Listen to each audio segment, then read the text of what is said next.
여러분과 함께 이 느헤미야서의 마지막 부분들을 함께 좀 나눠보고자 합니다. 이 느헤미야는 페르시아에 태어나 페르시아의 고위 관료가 되어 왕 곁에서 술 맡은 관원장으로서 인생으로 치면은 성공을 보장받은 인생이고 최고의 성공을 한 인물이죠.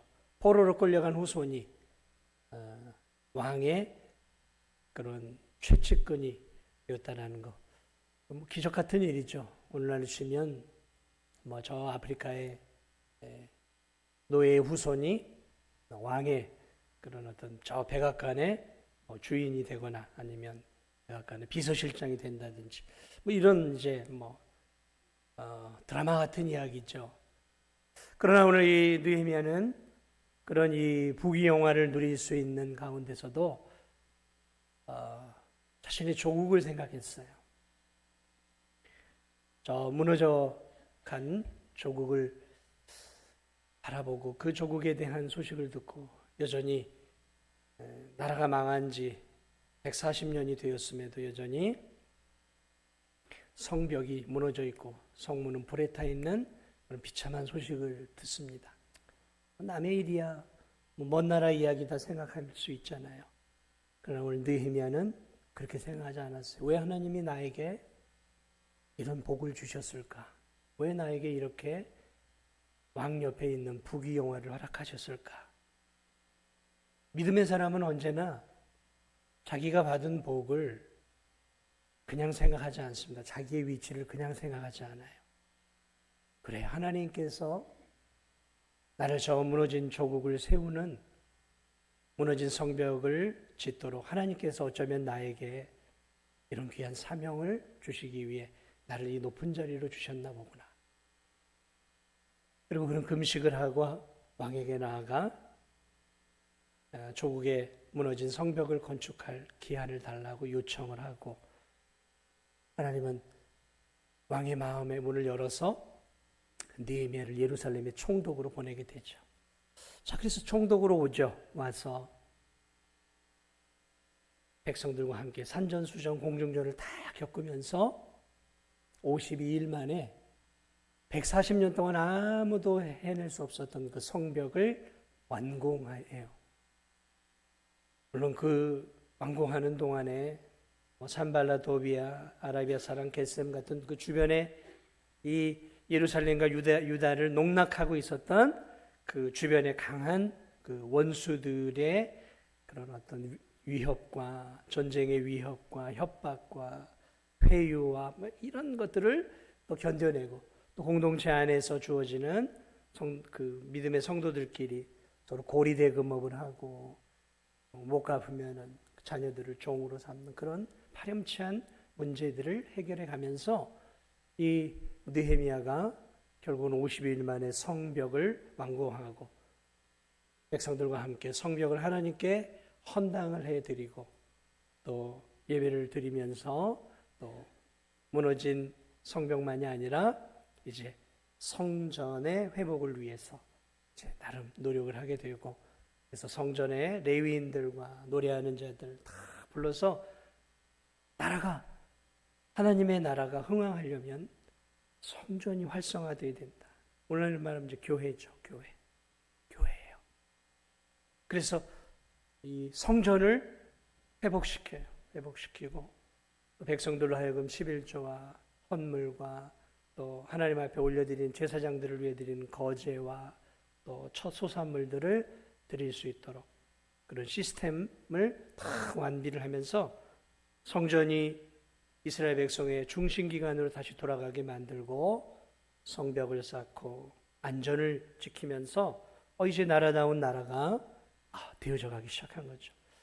참 한 사람이 얼마나 큰 일을 할 수 있는가를 이 느헤미야를 통해 보게 되어집니다. 자, 그런데 이제 시간이 지났어요. 백성들이 이제 그 느헤미야의 리더십 안에서 아름답게 이제 성장을 해갑니다. 자, 근데 문제는 뭐냐면 이 느헤미야가 말미를 받고 총독의 자리에 왔어요. 그런데 이제 떠나갈 시간이 된 거예요. 그래서 이 느헤미야가 다시 페르시아로 돌아갑니다. 페르시아로 돌아가요.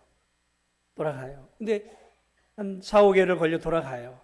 그런데 이 느헤미야의 마음속에는 아직 개혁이 완성된 게 아니란 말이에요. 이제 뭔가 되어져 같은 말이에요. 이 느헤미야의 마음속에는 그 페르시아 왕 옆에서 과거처럼 부귀영화를 누리며 살아가는 그 삶이 이제 재미가 없는 거예요. 하나님의 백성들과 함께 있고 싶고 저들의 믿음을 더 세워주고 싶은 그 마음이 막 가득 차요. 그래서 그 술 맡은 관원장이라고 하는 그 페르시아 왕국의 그 고위직을 계속 갖지 않아요. 왕에게 다시 요청을 합니다. 왕이여, 나에게 말미를 좀 주십시오. 내가 가서 좀 봐야 되겠습니다. 나에게 좀 조금만 더 시간을 주셔서 예루살렘 총독으로 조금만 더 있게 해 주십시오. 그래서 이 말미를 받아서 느헤미야가 다시 왕의 허락을 받고 돌아와요. 아마 그래서 예루살렘을 떠나서 갔다가 돌아오는 게 글쎄요, 한 1년 정도 될까요? 아니면 그 어간이겠죠. 이제 그 비어있는 기간이. 자, 그런데 떠났다가 왕의 허락을 받고 다시 예루살렘으로 돌아와 보니까 예루살렘이 영적으로 난장판이 되어 있는 거예요. 완벽하게 시스템을 해놓고 갔는데, 개혁을 해놓고 갔는데, 갔다 온 지 1년도 안 됐는데, 이 예루살렘이 엉망이 되어버린 거예요. 엉망이 되어버린 거예요. 와서 보니까 막 난리. 이 성전을 제일 책임지는 대제사장이 이제 느헤미야가 갔다고 이제 저 느헤미야가 있는 동안에 내가 숨 막혀 죽을 뻔했다. 그러면서 이 대제사장이 본색을 드러내면서 느헤미야가 오기 전처럼 이 산발랏, 도비야, 게셈 이 주변에 있는 힘 있는 자들과 다시 결탁을 하기 시작한 거예요. 다시 결탁을 하기 시작한 거예요. 느헤미야가 그렇게 그 원수들을 잘라내고 그렇게 성벽 짓는 것들을 방해했던 그 악한 자들과 왕과 귀족들이 다시 결탁하면서 교제를 하기 시작한 거예요. 기가 막힌 일들이 일어난 거예요. 그래서 하나님의 말씀대로 살기보다 이 대제사장과의 이 귀족들이 정치적이고 경제적인 이익을 추구하기 시작한 거예요.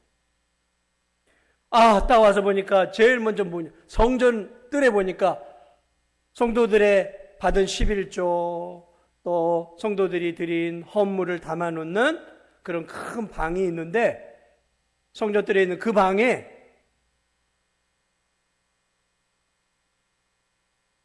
암몬 사람 도비야를 위해서 게스트룸을 만들어 놓은 거예요. 게스트룸을 만들어. 이건 있을 수가 없는. 느헤미야에게 있어서 이 사람은 죽어야 될 사람이란 말이죠. 성벽을 건축하는데 그렇게 방해하고 전쟁을 일으키려고 했던 악한 자인데 대제사장이 성전 안에 헌물을 두는 방을 싹 치워버린 거예요. 그 방을. 그래서 그 방에 있는 거 가지고 이제 레위인들 사례비도 주고 노래하는 자들 사례비도 주고 먹고 살며 하나님 일 하러 가는 그 방에 것들을 싹 치워버리고 도비야의 게스트룸을 만들어 준 거예요.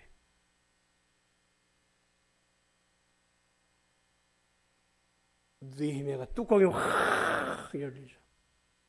그래가지고 부하들을 시켜서 저 방 안에 있는 세간살이 싹 치워라. 그래서 싹 치워버립니다. 이 느헤미야는 정치를 못하는 사람이죠. 관심이 없는 사람이죠. 정치를 하는 사람이었다면 오늘 이 대제사장이 하는 것들을 따라갔겠죠. 근데 이 사람은 정치에 관심이 없었어요. 권력에 관심이 없었어요. 물질에 관심이 없었어요. 느헤미야에게 있어서 오로지 관심은 하나님의 교회가, 하나님의 공동체가 하나님이 기뻐하는 거룩한 곳이 되기를 원했어요. 그런데 느헤미야의 생각과는 다르게 이 사람들이 다시 원래대로 이제 느헤미야 떠났으니까 안 올 거니까 이제 또 우리 마음대로 하자 그러면서 거룩한 하나님의 예물을 담아두는 방을 악한 원수 도비야의 게스트룸으로 줘버려요. 그 작업을 다시 싹 합니다. 자, 그러니까 문제가 뭐가 또 생겼겠어요. 그 방에 있는 것들을 가지고 성전에서 일하는 사람들의 사례를 주게 하는데 그걸 치워버리고 거기에 관심이 없이 정치와 이런 것에 관심을 기울이니까 성전 안에서 열심히 풀타임 사역자들, 레위인들이죠. 레위인들, 풀타임 사역자들 노래하고 문을 지키고 예배를 수종드는 오늘 말하면 이제 목회자들이라고 할 수 있겠죠. 이 사람들이 열심히 일했는데 월급을 안 줘요. 사례를 안 준단 말이죠. 그럼 어떻게 될까요? 이 사람들도 먹고 살고 가정이 있고 자녀도 키워야 되고 남편 노릇도 해야 되는데 사례가 안 들어와요. 그러면 어떻게 할까요? 한 달, 두 달, 세 달 안 들어와요. 야, 큰일 났다. 제사장이 지금 마음이 지금 저 원수들에게 다 뺏겼다. 그래가지고 그 안에 있는 풀타임 사역자들이 다 도망갔어요. 성전에서 다 도망가서 어디로 갔냐면 먹고 살기 위해서 고향으로 땅이 있는 밭이 있는 고향으로 다 도망가 버려요. 그러니까 성전이 썰렁한 거예요. 썰렁한 거예요. 그러니까 예배 드리러 오는 사람도 적고 제사 드리는 것도 적고 성전이 거의 거미줄을 치듯 마비가 되어져 버리는 거예요. 이 성전이 중심인데 교회가 중심인데 교회가 말 그대로 엉망이 되어버린 거예요. 그래서 느헤미야가 돌아다니면서 종들과 다니면서 레위인들을 다시 싹 데리고 옵니다. 사례 줄 테니까 꼬박꼬박 월급 줄 테니까 와라 내가 이제 다시 왔으니까. 그래 이 느헤미야 때문에 이 레위인들이 다시 돌아옵니다. 다시 돌아오니까 백성들이 다시 정상적으로 11조를 내고 헌물을 내면서 성전이 이렇게 다시 정상적인 기능을 하면서 돌아가기 시작해요. 그런데 이렇게 돌아보니까 문제가 또 있는 거예요. 문제가 또 있는 거예요. 오늘 읽은 본문이 이제 그 이야기예요. 딱 보니까 이 안식일이 되어서 하나님 앞에 예배를 드려야 되는데 어떤 레위인들은 막 안식일에 술을 팔기 위해서 포도주를 팔기 위해서 술투를 막 계속 밟고 있는 거예요. 안식일에. 그래가지고 오늘 성경을 보니까 안식일에 포도주하고 포도하고 뭐 여러 가지 짐을 가지고 이 유대 장사치가 예루살렘 성 안으로 물건을 팔기 위해 들어온 거예요. 물건을 팔기 위해 들어온 거예요. 들어오니까 이 사람들이 아이고 어서 왔냐고 막 이 동해리 사람 뭐 서해리 사람 막 나와가지고 주일날 나와가지고 어서 와라. 나 이거 필요하다고. 포도 10,000원어치. 나는 포도주 20,000원어치. 그러면서 이 안식일날 물건들을 막 팔고 사고 하는 안식일의 개념이 싹 깨져버린 거예요. 안식일의 개념이 오늘 성경을 보니까. 그것만이 아니라 유대 사람만이 아니라 저 두로 사람들, 이 두로는 저 위쪽이죠. 위쪽에 해안가 쪽이란 말이죠. 페니키아 사람들이에요. 저 해상 무역을 하는 바닷가 사람들이지. 이 사람들이 자기들이 잡은 이 싱싱한 물고기들 소금에 절여가지고 거기다가 이제 바다 사람이니까 해양 무역을 하니까 말 그대로 이제 고급 수입품들이죠. 저 유럽이라든지 이런 데서 그리스, 로마, 스페인 이 두로 사람이 거기까지 장사를 해상 무역의 왕이었어요. 이 사람들이 이제 말 그대로 오늘날로 말하면 비싼 해외 고급 물건들을 가지고 주일날 탁 들어온 거예요. 안식일날. 그러니까 이번에는 이 귀족들, 돈 많은 사람들이 얼씨구나 하고 막 달려들어서 뭐 물고기니 뭐 그 해 수입품들 뭐 옛날에 우리 막 그 일본 뭐 무슨 갔다 온 사람들이 일본 무슨 뭐예요 전기밥솥 유명한 코끼리 전기밥솥 저 미국 한번 갔다 오면 또 일본 뭐 소니 일본 뭐 저 미국의 좋은 것들 싹 옛날에 그랬잖아요. 해외여행 이렇게 막 자유화되기 전에 그럼 막 눈 돌아가잖아요. 그러면 지금 이러고 있는 거예요. 그래서 이 각양해외 수입품들을 누가 사냐면 누가 사겠어요? 돈 있는 이제 민장들, 리더들 뭐 이런 사람들이 주일날 막 어서 오라고 우리 집부터 오라고 막 그러면서 막 물건들을 사기 시작한 거예요. 언제요? 안식일에. 이게 보니까 기가 막힌 거예요. 왕에게 갔다 온 지 1년 정도밖에 안 됐는데 이 안식일 개념이 다 깨져버린 거예요. 하나님 앞에 예배 올려드릴 이 안식일은 오늘날 말하면 주일이잖아요. 이건 생명 같은 거란 말이죠. 이건 하나님의 백성으로서 십계명에 있는 생명 같은 것들을 이게 뭐 엉망이 되어버린 거예요. 엉망이 되어버린 거예요. 그러면서 이들이 그런 거예요. 우리가 물건 뭐 파는 일 안 했다고. 우리 그냥 돈 주고 산 거밖에 없다. 그런 거예요. 이러면서 안식일이 다 깨져버린 거예요. 하나님의 백성 나옴이 완전히 사라져버린 거예요. 그래 느헤미야가 또 조치를 하겠죠. 이 믿음의 사람 조치를 하기 시작합니다. 그 물건 갖고 오는 그 사람 유대인들에게 너 한 번만 더 들어오면 너 집어넣는다. 이제 권력자니까. 그럼 뭐 어떡하겠어. 이제 안 들어오죠. 자, 성문 안식일에는 닫아라. 그래서 성문을 탁 닫게 만들어 놓습니다. 안식일 하루는 완전히 성문을 닫아라. 성문을 다 닫아버려요. 금요일 밤부터 저녁부터 성문을 탁 닫아. 그랬더니 이 두로나 이 장사치들이 와가지고 혹시 그 다음 토요일 날 문 열까봐 성 밖에서 이제 짐과 이제 이렇게 쭈그리고 자고 있는 거예요. 그래가지고 이 느헤미야가 한 번만 더 여기서 안식일날 잠을 자면 감옥에 쳐넣겠다. 이렇게 위협을 주죠. 그 이제 두로 이런 장사치들이 이게 안식일을 팔면 큰일 나겠구나 하고 이제 떠나가요. 그리고 자기의 종들을 세워요. 안식일날 지켜라. 물건 파는 자들 들어오지 못하도록 지키고 시간이 조금 흘러서 이제 거룩한 레위인들을 이 문마다 거룩한 옷을 입혀서 세워놓고 너희들 여기 지켜라. 이 예루살렘 성이 거룩한 안식일을 하나님 앞에 올릴 수 있도록 너희들이 책임을 져라. 그러면서 레위인들에게 그 일을 또 맡겨요. 그러면서 그 안식일이 온전히 하나님 앞에 예배드릴 수 있도록 하나님만 생각할 수 있도록 장사하고 돈 벌고 세상의 생각으로 가득 찬 시간이 아니라 하나님이 우리들에게 구원의 하나님, 창조의 하나님을 기억하고 그 하나님께 예배드리고 그 하나님께 감사하고 그 하나님께 영광을 돌리라고 주신 이 거룩한 안식일을, 주일을 어찌 우리가 여전히 장사하고 세상 생각으로 가득 하실 수 있겠느냐? 안 된다. 이 날은 주님의 날이다. 그러므로 우리가 온 생각을 하나님께 바쳐야 된다. 그러면서 철저하게 레위인들을 시켜서 성을 막습니다. 성 지키도록.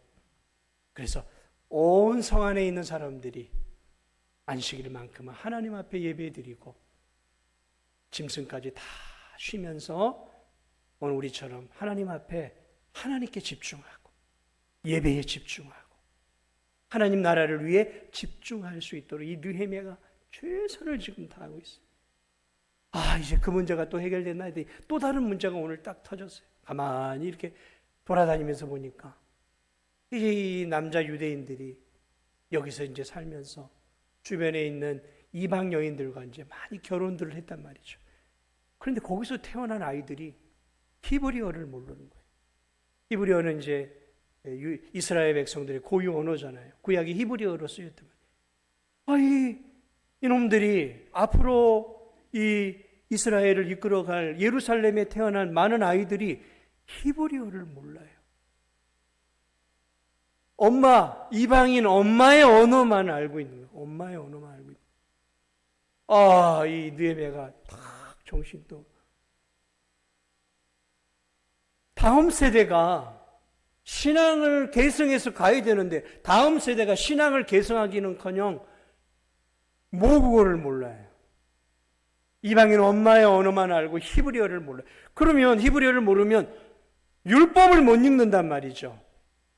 율법을 못 배운단 말이죠. 그러면 어떻게 되겠어요? 하나님의 말씀을 모르는 백성이 다음 세대가 되어져 버리면 예루살렘이 20, 30년만 지나가면 저 아이들이 이제 이끌어 갈 텐데 그러면 예루살렘이 완전히 하나님 없는 도성이 되어버린단 말이죠.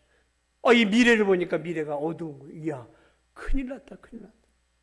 그래가지고 지위는 높은데 엉망인 그런 민장들 같은 사람이 그냥 수염도 막 뽑아버리고 머리털도 막 뽑아버리면서 아마 이제 총독이니까 이제 권력을 갖고 있으니까 이제 국법을 어긴 거잖아요. 그 나라 국법을 어겼으니까 이제 그러면서 도대체 너희들은 무슨 짓을 하고 있냐?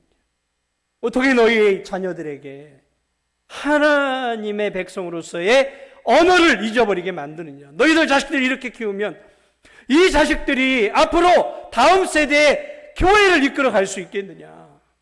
그 얘기예요. 오늘 나는 지금 그 이야기를 하고 있는 거예요. 이렇게 자녀교육, 신앙교육 자녀들 시켜서 당신들이 이 세상을 떠나 천국에 갈지 모르지만 그러면 자녀와 손주들이 예수 그리스도를 모르고 신앙생활에 엉망이면 앞으로 이 진도중앙교회는 어떻게 되겠느냐? 앞으로 한국교회는 어떻게 되겠느냐? 이 나라는 어떻게 되겠느냐? 불을 보듯 뻔한 거죠. 이 느헤미야에게는 몇십 년 앞을 내다보는 통찰력이 있었던 거예요. 야, 이러다가는 예루살렘이 완전히 이방 나라가 되겠구나. 이런 식으로. 통혼하지 말아라. 순결한 하나님의 백성과 결혼. 왜요? 왜냐하면 믿지 않는 이방 여인들과 결혼하면 자연스럽게 신앙에서 멀어지고 거룩함을 잃어버리고 세속적이 되어지고 성전에서 멀어지고 하나님으로부터 멀어져 가는 삶 살게 되니까. 오늘 이 본문에서 가르쳐주는 게 두 가지잖아요. 주의를 성수하는 거하고 자녀교육이에요. 자녀교육. 여러분, 저는 이 느헤미야를 보면서 오늘 이 한국교회와 우리 진도중앙교회를 보게 돼요. 주의 성수 잘하셔야 돼요. 목숨 걸고 주의 성수하셔야 돼요.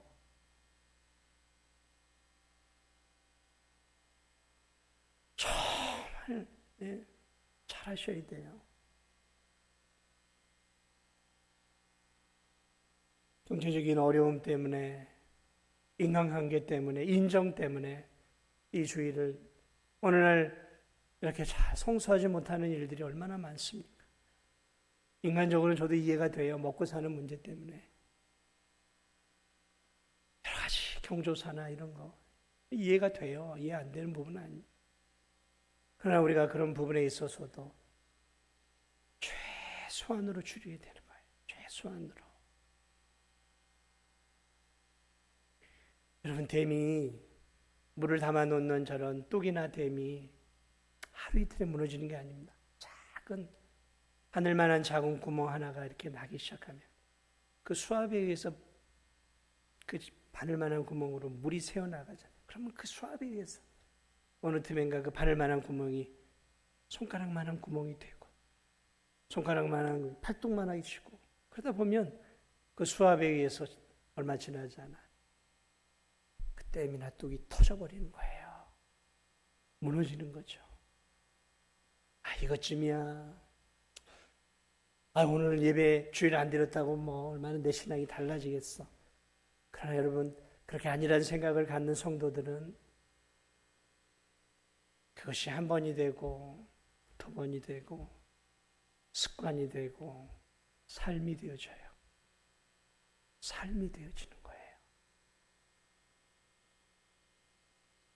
주일은 내 날이 아닙니다. 그래서 주의 날이죠. 주일이에요. 주님의 날이죠. 예배 한 번 드리고 예배 두 번 드리는 게 전부가 아니라 오늘 이 하루는 우리가 하나님의 자녀라는 정체성을 충분히 누리는 날이에요. 그래, 내가 하나님 백성이지. 세상 사람들은 우리가 주일날 교회에 있는 것들을 보고 그래, 그리스도인들은 교회에서 살아. 주일은 교회에서 봉사도 하고 예배도 드리고 교제도 해. 맞아. 그렇게 인식을 했어요. 그런데 오늘날은 주일날에도 여기 다니고 저기 다니고 하면서 많은 시간을 하나님께 드리고 쏟기보다는 더 많은 시간을 나 자신을 위해 써요. 우리가 잘 생각해야 합니다. 이 주일이 무너지면 성도의 신앙 무너집니다. 장담하지만 무너집니다.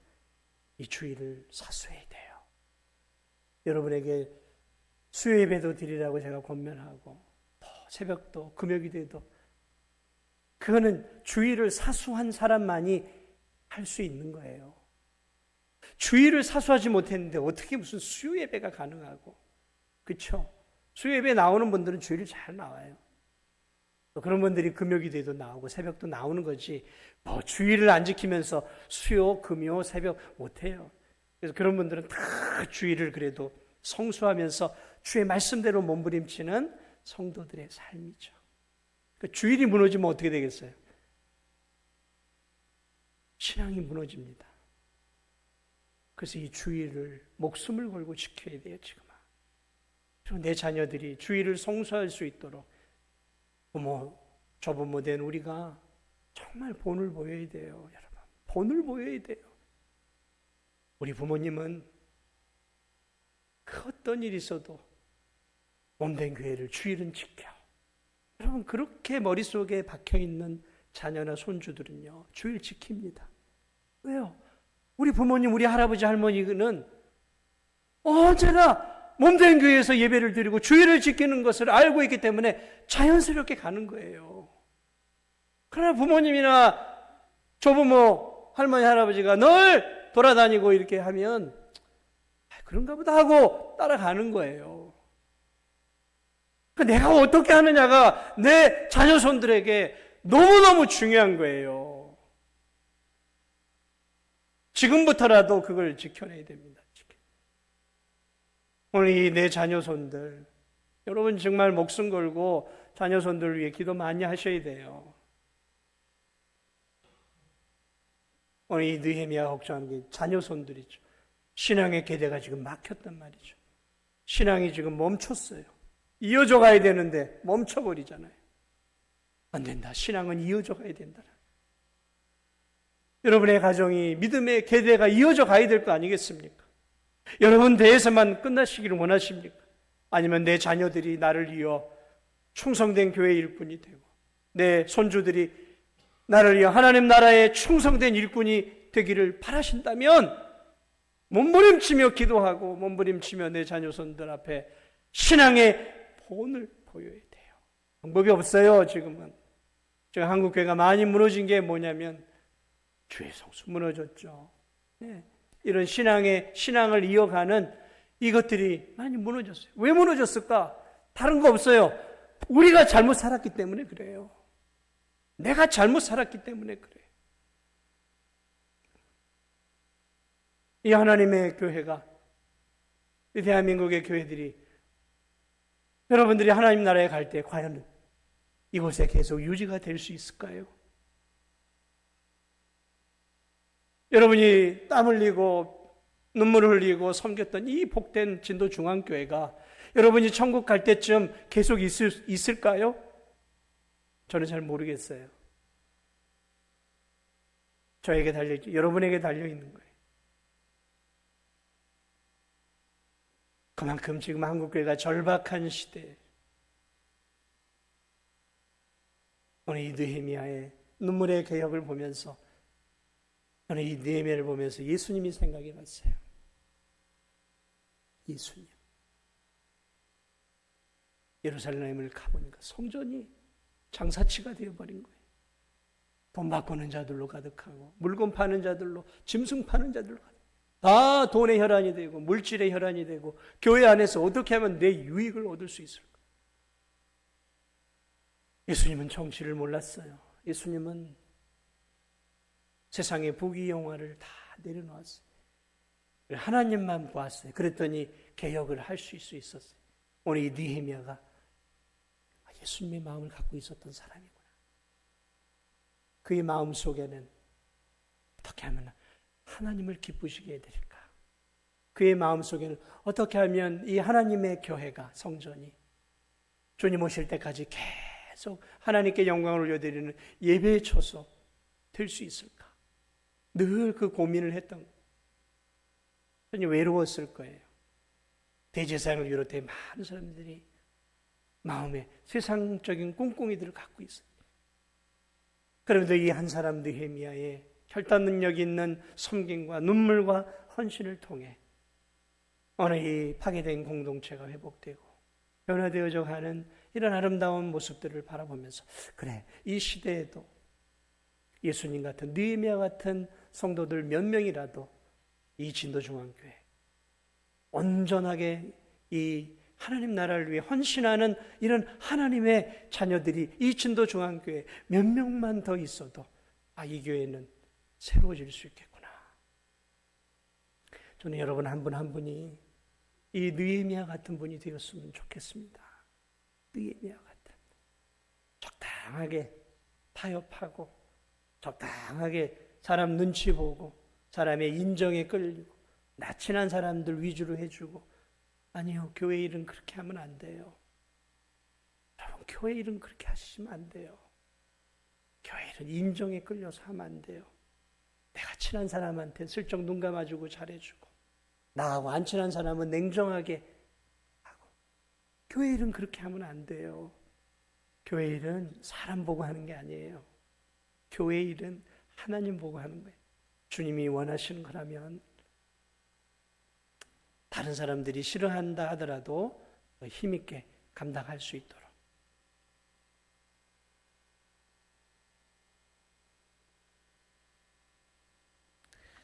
아무쪼록 저와 여러분이 오늘 이 느헤미야 같은 그런 은혜가 있기를 주님의 이름으로 축복을 드립니다.